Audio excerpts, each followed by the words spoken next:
Les armées, chef de bataillon Idrissa Diop, chef de corps du bataillon Orra, à vos ordres, mon général.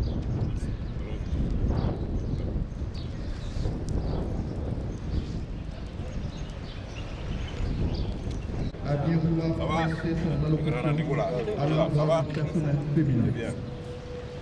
Y a-t-il un mot? C'est le lieutenant-colonel Hadissa Sy et je suis le chef de la division genre de l'état-major général des armées. Donc, les armées célèbrent chaque année la journée internationale de la femme du 8 mars.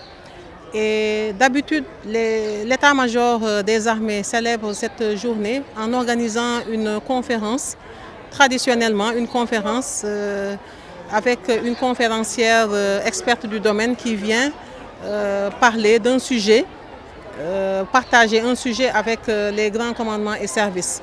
Cela s'est passé les 3 années successives, mais cette année, le commandement a décidé de changer de registre, de mode de célébration en organisant cette randonnée pédestre.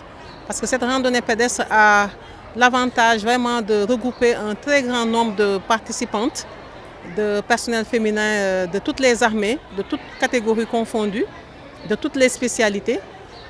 Donc c'est un moment de rencontre, comme je l'ai dit, de joie, aussi de discussion et beaucoup de gaieté qui se propage lors de cette marche. Et aussi tout le monde sait que la marche est une activité saine, une activité très recommandée par les spécialistes. Donc on joint l'utile à l'agréable. Aujourd'hui, vous êtes le chef de la division genre de l'état-major des armées.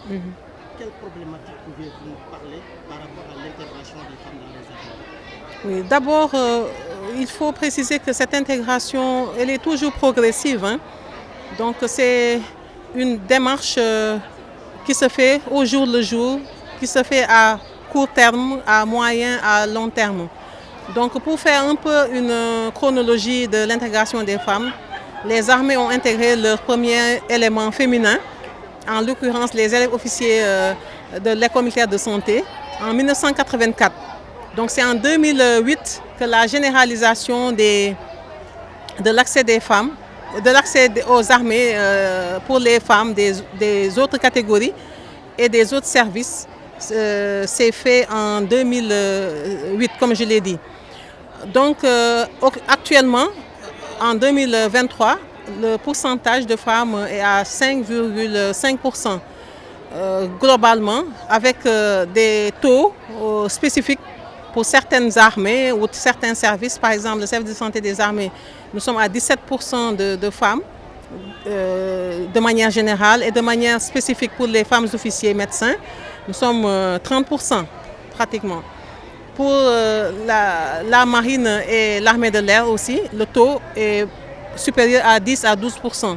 Donc pour vous dire que l'intégration est en train de se passer, de se faire, et beaucoup de mesures ont été prises depuis le départ jusque-là par le commandement en termes de logement dédiés aux femmes, en termes d'emploi affectés, assignés aux femmes, en termes de textes qui ont été révisés, réajustés pour prendre en compte la présence des femmes. Donc, comme je dis, beaucoup de mesures positives ont été prises dans le cadre vraiment d'accompagner l'intégration des femmes. Certainement, il y a toujours des choses, des contraintes qui vont rester. Mais comme je l'ai dit, c'est une progression.